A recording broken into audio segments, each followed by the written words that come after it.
नमस्कार प्रिय मित्रों, मैं आपके बीच नरेंद्र एम ऑनलाइन क्लास में आपका स्वागत करता हूं। आज की जो हमारी क्लास रहेगी वो हिंदी वर्णमाला की रहेगी। आइए चलते हैं और देखते हैं कि आज का टॉपिक और मुख्य बिंदु क्या क्या रहेंगे। तो पहले दिया गया है वर्णमाला। क्या दिया गया है? वर्णमाला। और एक ये भी क्वेश्चन पूछ सकता है कि वर्णमाला किसे कहते हैं। तो हम कह सकते हैं कि किसी भाषा को लिखने के लिए उपयोग किए जाने वाले अक्षर या वर्ण क्या कहलाते हैं? वर्णमाला कहलाते हैं। देखते हैं आगे और इनसे वर्णमाला से कौन कौन से प्रश्न पूछे जा सकते हैं। तो देखिए, हम इनके जो मेन पॉइंट है, जो मुख्य बिंदु हैं, उन्हीं पर हम इनकी क्या करेंगे? चर्चा करेंगे। तो आप बने रहिए और देखते रहिए। अब क्वेश्चन बनता है कि वर्णमाला में कुल कितने वर्ण आते हैं? तो कितने वर्ण आते हैं? 52 वर्ण आते हैं। कहने का मतलब कितने हैं? 52 वर्ण आते हैं। और इन्हीं माध्यमों से जो ये 52 वर्ण हैं, उन्हीं का ये सारा प्रारूप लिखा हुआ है कि मूल स्वर कितने होंगे? 11 होंगे। अंतास्थ कितने होंगे? 4 होंगे। संयुक्त कितने होंगे? 4 होंगे। स्पर्शी कितने होंगे? 25 होंगे। ऊष्म कितने होंगे? 4 वर्ण होंगे। द्विगुण में कितने वर्ण होंगे? 2 होंगे। अनुस्वर में कितने वर्ण होंगे? तो 1 होंगे। और विसर्ग में कितने वर्ण होंगे? तो 1 होंगे। इन्हीं सब का जब हम क्या करेंगे? इनको जोड़ेंगे या इनका टोटल करेंगे तो कितने वर्ण बन जाएंगे? 52 वर्ण बन जाएंगे। ठीक है। जैसे अंतास्थ व्यंजन आ गया, संयुक्त आ गया, स्पर्शी आ गया। जैसे कह सकते हैं, इसी को हम देख लेते हैं कि अंतास्थ व्यंजन क्या है। अंतास्थ व्यंजन में 4 वर्ण कौन कौन से आते हैं? तो सिंपल सा कौन से आते हैं? या आता है, रा, ला और वा आता है। तो या, रा, ला और वा ये कौन से व्यंजन कहलाते हैं? अंतास्थ व्यंजन कहलाते हैं। आगे की स्लाइड में देखते हैं हम सबको, जो एक एक जो आपके कॉन्सेप्ट हैं, हम इनका सबका आपको बताते हैं। अब देखते हैं वर्ण किसे कहते हैं। तो पूछता है वर्ण किसे कहते हैं? भाषा की सबसे छोटी इकाई या ध्वनि होती है और इसी ध्वनि को हम क्या कहते हैं? वर्ण कहते हैं। और इसी से क्या आता है? एक टाइप्स भी बनता है कि वर्ण के कितने भेद होते हैं, वर्ण के कितने प्रकार होते हैं। तो सिंपल सा है, कह सकते हैं कि वर्ण के कितने प्रकार होते हैं? तो वर्ण के 2 प्रकार होते हैं। कौन कौन से होते हैं? पहला क्या होगा? स्वर होगा। क्या होगा? स्वर होगा। और दूसरा क्या होगा? व्यंजन होगा। क्वेश्चन ऐसे ही पूछता है पेपरों में कि स्वर किसे कहते हैं। तो सिंपल भाषा में हम कह सकते हैं कि स्वर क्या है? स्वर एक स्वतंत्र है। क्या है? स्वतंत्र है। स्वर में किसी भी ध्वनि की जरूरत नहीं पड़ती है। स्वर में क्या होती है? सिर्फ एक ही ध्वनि की जरूरत पड़ती है, उसी से क्या बनता है? स्वर बनता है। ऐसे ही क्वेश्चन बनता है व्यंजन क्या है। तो व्यंजन में हम कह सकते हैं जिसमें 2 ध्वनि की जरूरत पड़ती है उसको क्या कहते हैं? व्यंजन कहते हैं। सिंपल सा कॉन्सेप्ट है, बस आगे देखते रहिए और समझते रहिए। फिर क्वेश्चन आता है स्वर। अभी हमने क्या पढ़ा था? वर्ण के टाइप्स, स्वर और व्यंजन। तो अब कौन सा क्वेश्चन निकला? स्वर किसे कहते हैं। तो यही देखते हैं। पहले तो ये देखते हैं कि स्वर, स्वर की संख्या है। क्या संख्या है ना? तो संख्या देखते हैं। अगर क्वेश्चन पूछता है क्या, अगर क्वेश्चन क्या पूछता है कि वर्णमाला में क्या, वर्णमाला में कुल कितने स्वर हैं? तो आंसर क्या आएगा? 13। क्या आएगा? क्या आएगा आंसर? 13। तो वर्णमाला में कुल कितने स्वर हैं? 13। कौन कौन से आते हैं इसमें? आ आएगा, बड़ा आ है, छोटी ई है, बड़ी ई है, छोटा ऊ, बड़ा ऊ, ऋषि, ए, आय, ओ, आओ, अंग और आहा। इन सब का जब हम टोटल करते हैं तो कितने कितने स्वर हैं या कितने अक्षर हैं? 13 हैं। इसी प्रकार क्वेश्चन एक ये भी पूछता है कि हमारे वर्णमाला में मूल स्वर कितने हैं। ऐसा भी क्वेश्चन पूछ सकता है कि वर्णमाला में मूल स्वर कितने हैं या मूल स्वर की संख्या कितनी है। तो हम क्या बताएंगे? तो इनकी जो संख्या होती है वो कितनी होती है? 11 होती है। कितनी होती है? 11 या 11 होती है। तो कौन कौन सी होते हैं? मतलब कहने का मतलब है कि जब कुल स्वर होते तो 13 होते हैं, मूल स्वर होते तो कितने हो रहे हैं? 11 हो रहे। तो ये समझने की बात है कि इसमें 2 स्वर कौन से नहीं है जो मूल स्वर में नहीं आते। तो देखते हैं आगे क्या आएगा इसमें। छोटा आ आएगा, बड़ा आ, छोटी ई, बड़ी ई, छोटा ऊ, बड़ा ऊ। फिर क्या आएगा, ऋषि आएगा, क्या आएगा, ऋषि। फिर ए, फिर आए, फिर ओ, फिर आओ। तो इनको जब हम टोटल करते हैं तो देखते हैं 1 2 3 4 5 6 7 8 9 10 और 11। तो कितने हैं, 11। अब इसमें देखिए कि कौन से स्वर नहीं है जो इसमें है। तो इसमें समझ में आ रहा है कि कौन कौन सा नहीं है, अंग नहीं है और अहा नहीं है। तो क्लियर समझ में आ रहा है कि जो मूल स्वर होते हैं उसमें क्या क्या नहीं आता है, अंग नहीं आएगा और क्या नहीं आएगा, अहा नहीं आएगा। मतलब क्या नहीं आएगा, मूल स्वर में अंग और अहा नहीं आएगा। कहने का मतलब है कि जो अंग है ये कहां जाएगा,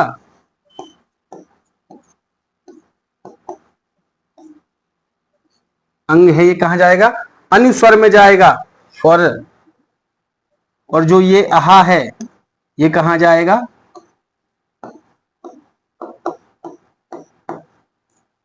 विसर्ग में जाएगा।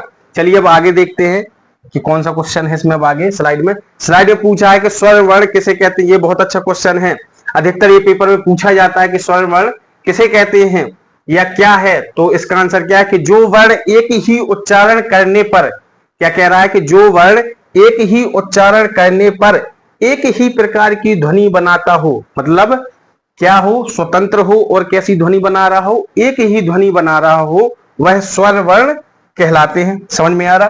फिर आगे एक टॉपिक और पूछता कि व्यंजन वर्ण किसे कहते हैं। तो देखते हैं कि जिस वर्ण में दो ध्वनि सुनाई पड़ती हो, मतलब क्या हो, इसमें क्या चाहिए उसको, दो क्या चाहिए, व्यंजन चाहिए। क्या चाहिए, व्यंजन चाहिए या दो ध्वनि चाहिए।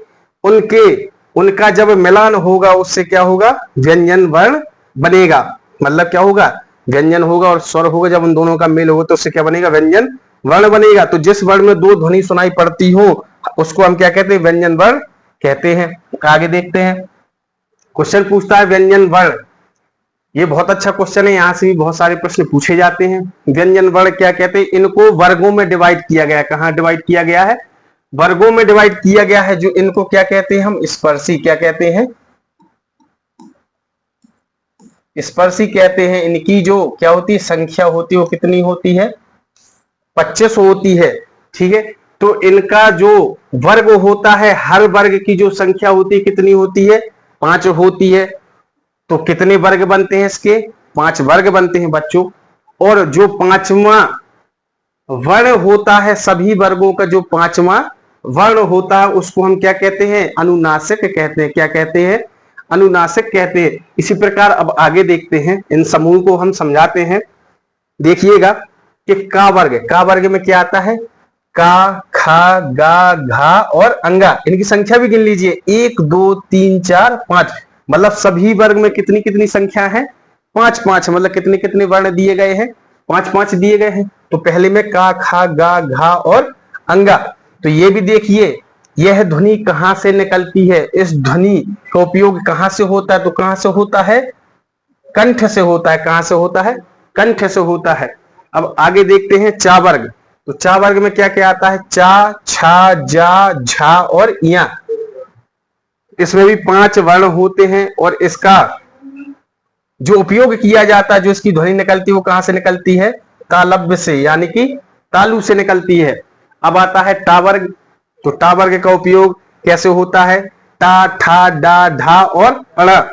तो इसका जो उपयोग किया जाता है, जो इसकी ध्वनि होती है वो कहां से आती है, मूर्धन्य से। मतलब जो हमारे मुंह का बीचों बीच का जो भाग होता है उसको हम क्या कहते हैं, मूर्धन्य कहते हैं। फिर आता है ता वर्ग।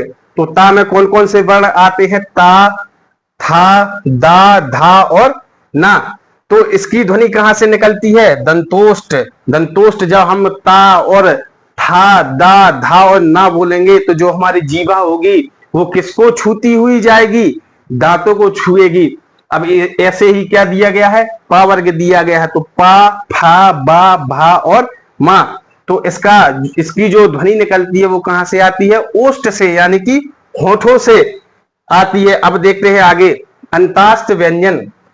कहने का तात्पर्य है, अभी जो पिछली स्लाइड थी उसमें संख्याएं प्रदर्शित की गई थी कि जो 52 वर्णमाला के जो वर्ण हैं उनको कैसे बांटा गया था, तो उसमें लिखा था ना अंतास्त व्यंजन की संख्या कितनी होती है? 4। तो यहां पर देखिए स्लाइड में समझा रहे हैं कि अंतास्त व्यंजन की संख्या कितनी होती है? 4। तो कौन कौन सा है इसमें? या, रा, ला और वा, इनको हम क्या कहते हैं? अंतास्त व्यंजन कहते हैं। फिर अगला है ऊष्म व्यंजन। ऊष्म व्यंजन में कितनी होती है संख्या? 4। तो सा, सा और हा, इसी को हम क्या कहते हैं? संघर्षी व्यंजन कहते हैं। क्या बोलते हैं? संघर्षी व्यंजन। और ऊष्म व्यंजन को हम ऊष्म व्यंजन क्यों कहते हैं? क्योंकि जब ये चारों वर्ण बोले जाते हैं, चारों अक्षर बोले जाते हैं, सा और हा, तो इसमें क्या होती है? ऊष्मा निकलती है। क्या निकलती है? ऊष्मा निकलती है। अगर हम हाथ सामने करेंगे और इन अक्षरों का उच्चारण करेंगे तो इनमें क्या निकलेगा? ऊष्मा निकलेगी। फिर अब आगे आता है संयुक्त व्यंजन। तो इसमें क्या दिया गया है? इनकी संख्या कितनी होती? 4 ही होती है। तो दिया गया है छा, त्रा, ज्ञा और श्रा। संयुक्त का मतलब होता है क्या है? जोड़ना या जोड़। मतलब जब दो चीजों का क्या होगा? मिलना होगा, तो क्या होगा? उससे संयुक्त बनेगा। क्या बनेगा? जोड़ा बनेगा। देखते हैं इनका निर्माण कैसे होता है संयुक्त व्यंजन का। तो पूछा गया है छा, तो कहने का मतलब छा कैसे बनेगा? का से और सा से। इंग्लिश में भी वो ऐसे ही बनता है। अगर छा छत्री का तो कैसे बनेगा? के एस एच, ऐसे ही बनेगा। तो सिंपल है। तो छा कैसे बनेगा? का, कौन सा का? आधा का। ये नीचे हलंत लगी है तो इसका मतलब क्या होगा? आधा का आएगा, पूरा का नहीं आएगा। अगर हम पूरा का लगा देते तो क्या हो जाएगा? गलत हो जाएगा। अब देखते हैं त्रा। तो त्रा कैसे बनेगा? ता और रा से। इसकी भी जब मीनिंग बनती है तो टी से शुरू होती है, टी आर, है ना। अब आगे देखते ज्ञा। तो कैसे बनता है ये? जा प्लस इया से। फिर क्या आता है? श्रा। तो श्रा कैसे बनता है? शा प्लस रा से श्रा, है ना। समझ में आया बच्चों? बहुत सिंपल सा फंडा है, बस ध्यान लगा के देखिएगा। ठीक है। अंतःस्थ व्यंजन की संख्या 4 होती है। ऊष्म व्यंजन की संख्या कितनी होती है? 4 होती है। संयुक्त व्यंजन की भी संख्या कितनी होती है? 4। संयुक्त माने क्या होता है? जोड़ा होता है। क्या होता है? जोड़ा। तो छा कैसे बनता? का और सा से। त्रा कैसे बनता? ता और रा से। ज्ञा कैसे बनता? जा और इया से। श्रा कैसे बनता? सा और रा से। सिंपल। अब आगे देखते हैं। अब क्या आता है? अघोष वर्ण। बहुत अच्छा क्वेश्चन है, काफी एग्जामों में ये पूछा जाता है कि अघोष वर्ण किसे कहते हैं, अघोष वर्ण क्या है। तो बिल्कुल परेशान नहीं होना, बस ढंग से समझते जाइएगा। एक एक चीज, एक एक कॉन्सेप्ट और एक एक बिंदु बहुत अच्छे से समझ में आएगा। अघोष वर्ण, है ना। तो जिन ध्वनियों के उच्चारण में, जिन ध्वनियों के उच्चारण में उच्चारण तंत्र क्या ना हो? कंपित ना हो। क्या ना हो? कंपित ना हो, उसको हम क्या कहते हैं? अघोष वर्ण कहते हैं। समझ में आ रहा बच्चों? जिन ध्वनियों के उच्चारण में उच्चारण तंत्र, तंत्र का मतलब क्या होता है? कि हमारा गला या कंठ। तो उच्चारण तंत्र कैसा ना हो? कंपित, कैसा ना हो? कंपित ना हो। ये देखिए, कंपित ना हो, वह क्या कहलाएगा? अघोष वर्ण कहलाएगा। कैसे? ये भी देखते हैं कि प्रत्येक वर्ग का, तो वर्ग आपको मैंने समझा दिया था। कौन सा वर्ग होता है? स्पर्शी व्यंजन में 5 वर्णों के जो वर्ग हैं वो 5 वर्ग दिए गए हैं ना, का से। तो प्रत्येक वर्ग का पहला दूसरा व्यंजन क्या कहलाएगा? अघोष। देखते हैं, देखो पहले हमने बनाया वर्ग, तो कौन सा वर्ग बनाया हमने? समझ लो का वर्ग बना लिया, कोई भी बना सकते हैं। तो का वर्ग की संख्या भी लिख देते हैं। ये देखिए, का, खा, गा, घा और अंग। अब देखिए, उसने बोला प्रत्येक वर्ग का पहला दूसरा व्यंजन क्या कहलाएगा? अघोष कहलाएगा। तो पहला, है ना, तो पहला क्या है? का और खा, मतलब कि ये दोनों, है ना। का और खा क्या है, अघोष। क्या है, अघोष है। का और खा क्या है, अघोष है। अब आगे देखते हैं, घोष या सघोष वर्ण किसे कहते हैं, घोष या सघोष वर्ण क्या है।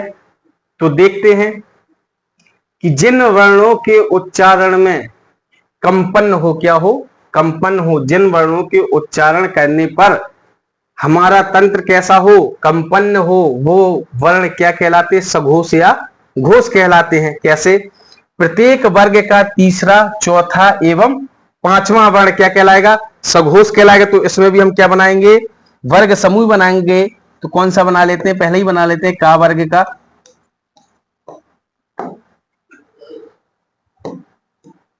तो का वर्ग में का, खा, गा,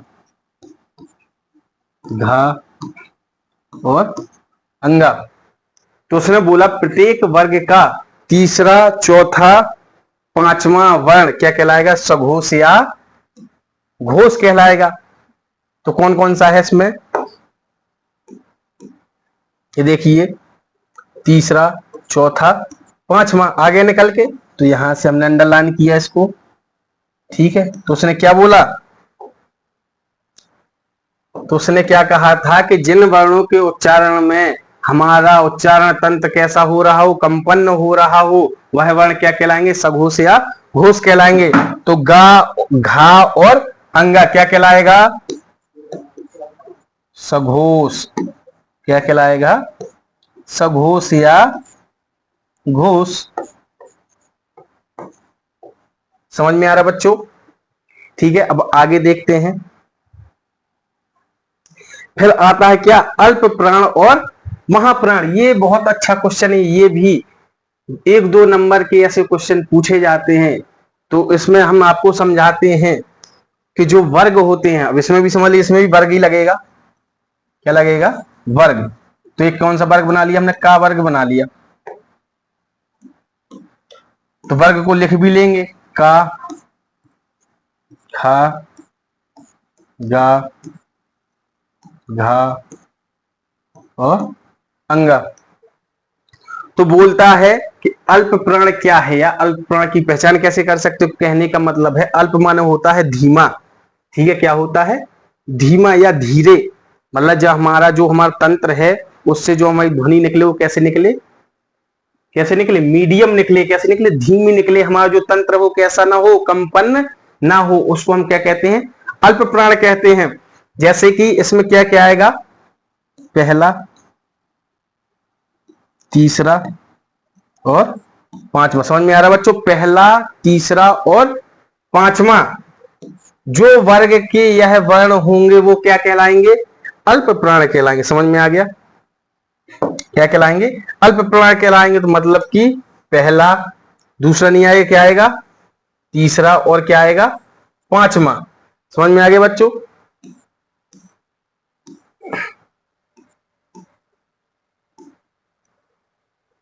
क्या कहलाएगा,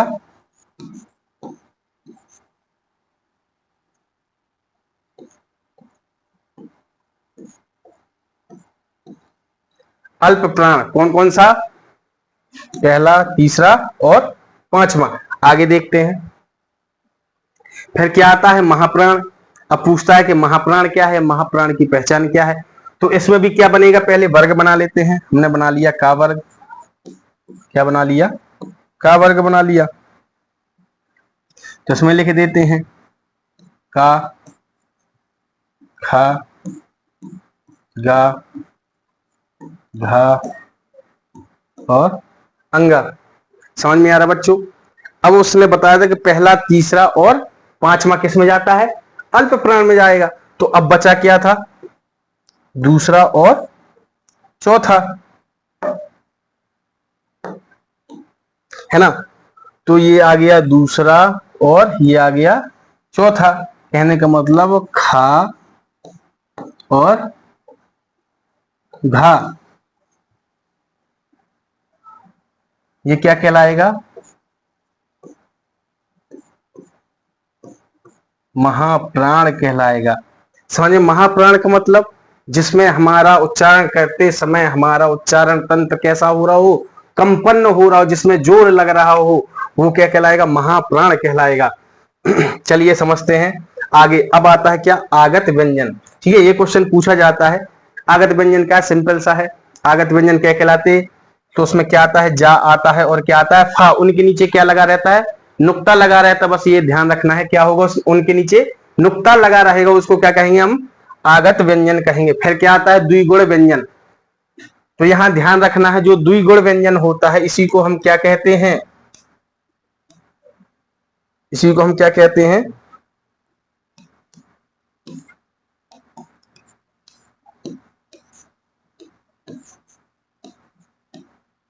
उत्क्षिप्त व्यंजन भी बोलते हैं। किसको बोलते हैं, द्विगुण व्यंजन को, या द्विगुणित भी बोल सकते हैं और उत्क्षिप्त भी बोलते हैं। तो परेशान नहीं होना है बच्चों, अगर क्वेश्चन में उत्क्षिप्त लिख के आता है तो उसी को हम क्या कहते हैं, द्विगुण व्यंजन कहते हैं। और जो ये दिए गए हैं, कितनी होती है इनकी संख्या, 2 होती है। जैसे पढ़ना, है ना, इनका यूज देखो, लड़का, है ना, तो ये द्विगुण व्यंजन होते हैं। अब देखते हैं, एक बार जल्दी से समझा दे रहा हूं, 2 मिनट लगेगा, जहां जहां जिसको समझ में नहीं आया हो। ठीक है, वर्ण, वर्ण की संख्या कितनी होती है, 52 होती है। मूल स्वर कितने हैं, 11 है। अंतास्त कितने हैं, 4 है। संयुक्त कितने होते हैं, 4 होते हैं। स्पर्शी व्यंजन कितने हैं, 25 है। ऊष्म कितना है, 4 है। द्विगुण कितने हैं, 2 है। अनुस्वर कितना है, 1 है। और विसर्ग कितना है, 1 है। अब आता है वर्ण किसे कहते हैं, तो भाषा की सबसे छोटी इकाई और ध्वनि हो, और उसी ध्वनि को हम क्या कहते हैं, वर्ण कहते हैं। वर्ण के टाइप्स कितने हैं, वर्ण के कितने भेद होते हैं, तो 2 प्रकार के होते हैं। कौन कौन से होते हैं, स्वर होते हैं और व्यंजन होते हैं। फिर आगे पूछता है कि स्वर, स्वरों की संख्या, क्या पूछा ना, स्वरों की संख्या। तो कहने का मतलब है कि जो वर्णमाला में, अगर क्वेश्चन पूछता है वर्णमाला में कुल कितने स्वर होते हैं, तो 13 स्वर होते हैं। अगर क्वेश्चन ये पूछ दे कि वर्णमाला के मूल स्वर कितने हैं, तो कितने होते हैं, 11 होते हैं। समझ में आ गया। जो अंग होता है वो कहां जाता है, अनुस्वर में जाता है। जो आहा होता है वो कहां जाता है, विसर्ग में जाता है। और अंग और आहा किसमें नहीं आते हैं, मूल स्वर में नहीं आते हैं। और वर्णमाला के कुल स्वर में अंग आहा आता है। फिर आता है स्वर्ण वर्ण किसे कहते हैं, कहने का मतलब स्वर किसे कहते हैं, तो स्वर कैसा होता है, स्वतंत्र होता है। जो वर्ण एक ही उच्चारण करने पर एक ही प्रकार की ध्वनि बनाता हो वह क्या कहलाएगा, स्वर वर्ण कहलाएगा। इसी प्रकार से व्यंजन वर्ण किसे कहते हैं, जिन वर्णों में 2 ध्वनि सुनाई पड़ती हो उसे हम क्या कहते हैं, व्यंजन वर्ण कहते हैं। आगे देखते हैं व्यंजन वर्ण। इन्होंने बताया था वर्ग समूह होता है ना, कितने इसके जो व्यंजन होते हैं, स्पर्शी व्यंजन कहते हैं इनको। इनमें जो काउंटिंग संख्या होती है वो 25 होती है। इसमें 5 वर्ग बनाए जाते हैं। हर वर्ग में कितने अक्षर होते हैं, कितने वर्ण होते हैं, तो 5 वर्ण होते हैं। और जो पंचम वर्ण होता है सभी वर्ग का, उसको हम क्या कहते हैं, अनुनासिक कहते हैं। अनुनासिक का मतलब समझ में आता है, जो हम नाक से उसका उपयोग करते हैं। जो उसकी ध्वनि कहां से होती है, नाक से होती है, इसलिए हम उसको क्या कहते हैं, अनुनासिक कहते हैं। का वर्ग कैसे बोला जाता है, कंठ से। चा वर्ग कैसे बोला जाता है, तालव्य से। ता वर्ग कैसे बोला जाता है, मूर्धन्य से। ता वर्ग कैसे बोला जाता है, दंतोष्ट से। पा वर्ग कैसे बोलते हैं, ओष्ठ से। इसकी एक और ट्रिक होती है, अगर ऐसे याद नहीं रहता है कंठ, तालव्य, मूर्धन, दंतोष्ट, ओष्ठ, तो इसकी एक और ट्रिक होती है, के टी एम डी ओ, है ना। इसको ऐसे भी याद रख सकते हैं, के टी एम 2।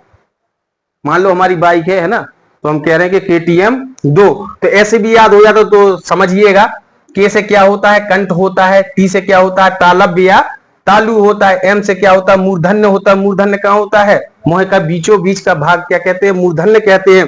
डी से क्या होता है, दांत होता है या दंतोष्ट होता है। ओ से क्या होता है, ओष्ठ होता है या होठ होता है। अब आगे देखते हैं, समझ में आ रहा है ना सबको।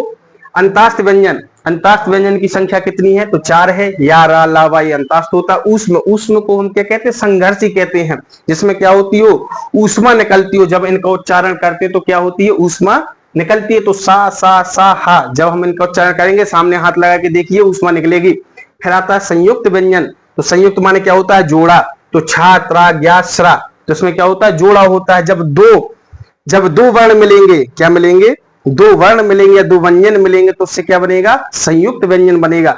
तो छा छतरी कैसे बन रहा है, का और सा से। त्रा त्रिशूल कैसे बनता है, ता और रा से। ज्ञा कैसे बनता है, जा और या से। श्रा कैसे बनता है, सा और रा से। समझ में आ रहा है सभी को बच्चों। फिर आता है अघोष वर्ण। अघोष किसे कहते हैं, कहने का मतलब जिन ध्वनियों के उच्चारण में उच्चारण तंत्र क्या ना हो रहा हो, कंपन ना हो रहा हो, जिसमें क्या ना हो रहा हो, कंपन ना हो रहा हो, वह अघोष वर्ण कहते हैं। और प्रत्येक वर्ग का पहला दूसरा व्यंजन क्या कहलाएगा, अघोष कहलाएगा। क्या कहलाएगा, अघोष कहलाएगा। कहने का तात्पर्य है कि जो हमारा का वर्ग है, क्या है, का वर्ग है, तो बना हुआ है का खा गा घा और अंगा, तो ये क्या कहलाएगा, अघोष कहलाएगा। क्या कहलाएगा, अघोष कहलाएगा। तो उसमें हमने आपको बताया था पहला और दूसरा, तो कौन सा है, का और खा, तो ये का और खा दोनों हो गए व्यंजन, तो ये क्या कहलाएंगे, अघोष कहलाएंगे। फिर आता है सघोष। सघोष को हम क्या कहते हैं, घोष कहते हैं। जिन वर्णों के उच्चारण में क्या हो रहा हो, हमारा तंत्र कंपन कर रहा हो, वह क्या कहलाएगा, सघोष वर्ण कहलाएगा या घोष कहलाएगा। प्रत्येक वर्ग का तीसरा चौथा और पांचवा वर्ण क्या कहलाएगा, सघोष कहलाएगा। ये का वर्ग बना हुआ है, तो इसमें क्या दिया गया, का खा गा घा और अंगा। तो हर वर्ग में कितने अक्षर होते हैं, 5 वर्ण होते हैं या अक्षर होते हैं। तो उसने सामने बताया कि तीसरा चौथा और पांचवा, तो गा घा और अंगा, तो ये तीनों क्या कहलाएंगे, सघोष कहलाएंगे। कौन से वर्ण कहलाएंगे, सघोष वर्ण कहलाएंगे या घोष कहलाएंगे। समझ में आ रहा है सभी को। फिर आता है क्या, अल्प प्राण। क्या आता है, अल्प प्राण। अल्प प्राण में भी क्या होता है, वर्ग बनाया जाता है। क्या बनाया जाता है, वर्ग बनाया जाता है। तो देखते हैं, हम समझते हैं। तो कहने का मतलब अल्प प्राण में पहला तीसरा और पांचवा जो वर्ण होगा वो क्या कहलाएगा, अल्प प्राण कहलाएगा। तो जैसे हमने इसका वर्ग बनाया, वर्ग में आपको पता है कितने अक्षर होते हैं, तो 5 होते हैं, का खा गा घा और अंगा। तो पहला क्या है इसमें, का है, तीसरा क्या है, गा है, और पांचवा क्या है, अंगा। तो ये क्या कहलाएंगे, तीनों अल्प प्राण कहलाएंगे। फिर आता है महाप्राण। तो इसमें भी वर्ग बनाते हैं। वर्गों की संख्या कितनी होती है, 5 होती है। और हर वर्ग में कितने वर्ण होते हैं, 5 वर्ण होते हैं। समझ में आ रहा है सभी को। तो इसमें क्या है कि दूसरा और चौथा, कहने का मतलब खा और घा क्या कहलाएगा, महाप्राण कहलाएगा। आगे देखते हैं। फिर आता है, ये कॉन्सेप्ट बहुत अच्छा है, ये आगत व्यंजन पूछा जाता है। तो क्या कह रहा है कि आगत व्यंजन क्या है, इसकी पहचान क्या है। तो हमारे बताने का तात्पर्य है कि आगत व्यंजन की संख्या कितनी होती है, 2 होती है। क्या होती है, जा और फा। तो सिंपल जा और फा जो हिंदी में यूज होते हैं, ये नहीं है। इनके नीचे क्या लगा रहता है, एक बिंदु लगा रहता है। इस बिंदु को क्या कहते हैं, नुक्ता कहते हैं। क्या कहते हैं, नुक्ता कहते हैं। तो इसको हम क्या कहते हैं, आगत व्यंजन कहते हैं। फिर आता है द्विगुण व्यंजन। तो द्विगुण को ही हम क्या कहते हैं बच्चों, उत्क्षिप्त व्यंजन कहते हैं। क्या कहते हैं, उत्क्षिप्त व्यंजन कहते हैं। तो इसका मैंने आपको बता ही दिया था, पढ़ना, लड़का या चढ़ना, कुछ भी नहीं, ये इसके एग्जाम्पल थे। ठीक है, ये क्या कहलाता है, द्विगुण व्यंजन या उत्क्षिप्त व्यंजन। चलिए, नमस्कार दोस्तों। अगर आपको हमारी क्लास पसंद आई हो तो लाइक कीजिए, शेयर कीजिए और सब्सक्राइब कीजिए। Thank you.